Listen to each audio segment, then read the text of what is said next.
Hey everybody, thanks for watching. My name's Scott. If you're new to 3D printing, like myself, you might wonder how some people end up with some custom logos on their build plate within Ultimaker Cura. Um, I am using a Voxelab Aquila. It's my first printer, only had it a few months, and I got tired of looking at the Ender Dragon here in the middle. So I did a little research and wanted to share it with you. Let's take a look. First thing you have to do is find a suitable image. So let's hop over to Google here, and then we'll grab this logo here. We want to save it someplace on your computer, and then you want to hop over to Paint, and you want to open up that image that you just found. Very good. Now, the software that we're going to use to convert it later on likes a black and white image, so you can take the time to recolor this. This program is not very good at recoloring, as you can see. It does a bad job. There's other paint, like 3D Paint, I think does a good job, whatever else you have. I've got Illustrator and Photoshop and everything else, but we're using this as a sample. So let's instead, we'll just grab a section here. Let's grab the Vox part. That'll work for our purposes. There we go. Let's Control C to copy that. And then we'll just open up another instance of Paint. Now, let's just go ahead and do a File New, just so we can see all the steps. There we go. Now, first thing we need to do is we need to, I'm going to scale this down to 50% so it fits, but we need to resize this. We need to resize it to there we go, 1410 by 1410 pixels. The reason being is when that's converted over to an STL file, it becomes 235 millimeters by 235 millimeters, which is the build plate width that you have. So we'll go ahead and say OK there. Now we need to paste. There we go. All right, halfway there. Let's make this a little bigger, easier. Let's see. Okay, good enough. That's great. Go ahead and save that.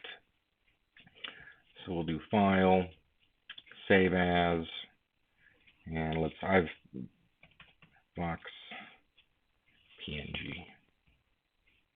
I've done this a time or two. This isn't my first take. There we go. So now we've got a PNG or JPEG, doesn't matter. Now we need a software that can convert that over to an STL. So we're going to go to Image to STL.com. How does it work? Basically, it takes your image and it turns it into an STL file. It likes black and white, but it bases the height, as you read here, upon the luminosity of the pixels. So for our purposes, we just need a flat image, and the white will be the background, and the black will be the absence, or the whole, whatever makes the letters. So I'll show you here. Let's upload. We'll grab our PNG, open that sucker up.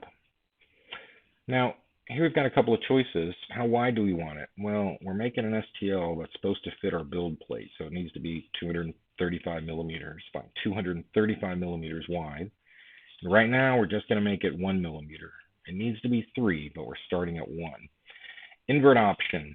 So think of this as a sign that's 235 by 235 millimeters, and it's right now a millimeter thick. And this is just a Vox that's cut out of it. That's what you're going to get, is you're going to create an STL file of a solid object with missing letters.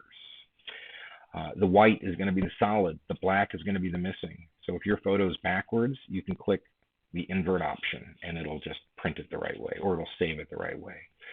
Smoothing, it doesn't smooth anything. You just need to start out with a good image to begin with. You got to pay for this upgrade. No base. Let's convert this thing.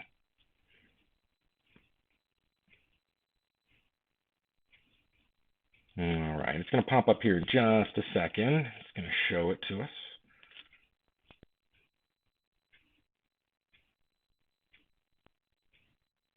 There we go. Now, I can go up here and I can pinch and zoom a little bit so that we can see where, there we go. So that's what we're going to get, and that's what our logo is going to effectively look like. So if you don't like its position or whatever, now's the time to get this artwork looking good. Now, bear in mind, that was just a low quality image I grabbed. It obviously had a lot of artifacts in there. Remember, we're not talking about black and white. We're talking about luminosity. So clearly what we perceived as white maybe was an off-white or a yellow, and the computer noticed it. So take your time and clean up your image really well, and you won't have this stuff. All that being said, I think this stuff just disappears anyway. Let's take a look. So now we need to download it.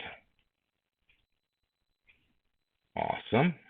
We've got that downloaded here.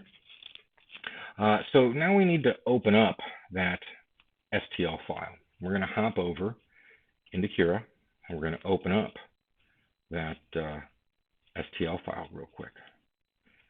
So we're going to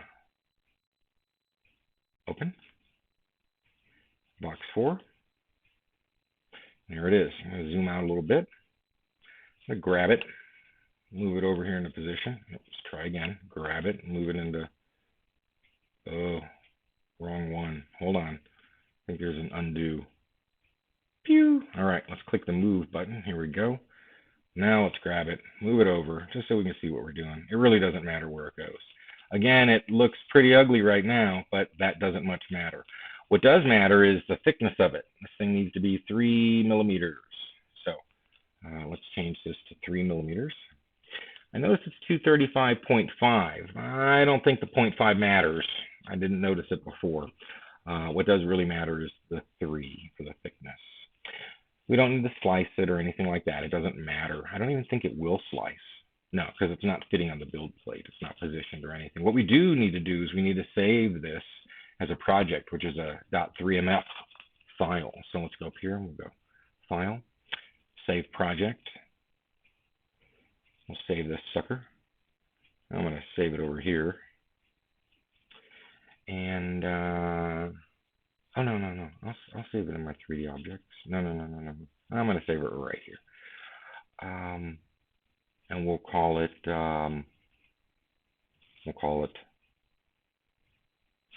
oh, that's right. I'm sorry. I almost forgot something here important that I haven't covered yet. We're going to give this the name. You ready for this? Creality, C-R-A-L-I-T-Y underscore 3.3mf. Weird name, I know, but that file is going to replace the existing file that's in Cura right now. So that's why we're naming it this. Let's save that sucker. Excellent, we've got that done. Now, let's hop over to, where was I going with that? No, I don't have that file open. Okay, no sweat.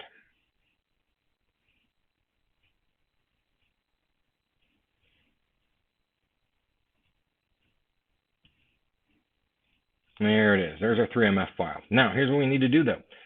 Let's go to your, and this is a great spot to look, C drive, program files. I'm messing around with the old version just in case I screwed it up. 4.9. Come down here to resources. Meshes. And if we scroll through here, we'll find a Creality. There's another one in here. There it is.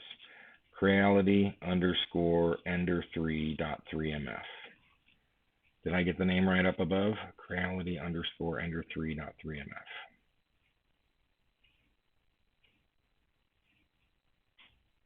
I did not. Let's fix that. Rename this sucker.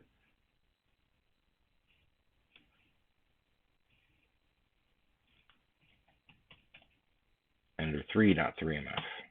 Good. All right, now what we're going to do is we're going to grab that and we're going to drag it down into this meshes folder.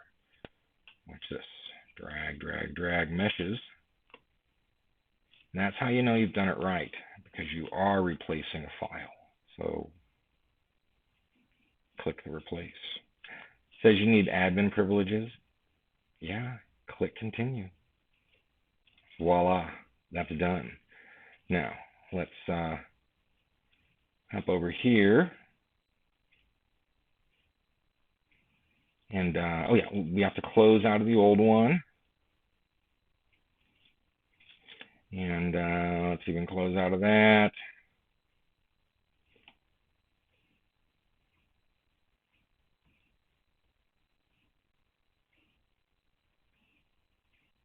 Launch it. All right, we're going to wait for a minute for that thing to come up. There it is. We've got Cura in here. Look at that. And it shows Vox right in the middle. Ba-dum-bum. All right. Awesome. Well, I sure hope that you guys enjoyed. Hope you found this useful. Can we see any of those artifacts in there? Let's zoom in. Oops. Yeah, look, I mean, the edge looks craggly and the edge looks crappy, and you can clean that up, no problem. But is it worth it, considering you're going to build something on top of it, which is in reality why I had the voxel lab down here, so because I do build most of my stuff in the middle. So anyhow, everybody, thanks for watching. I'd appreciate a like. It won't hurt you to subscribe either. I'm trying to crack 1,000. I'm so close. Anyhow, appreciate you. Have a great day. Good luck.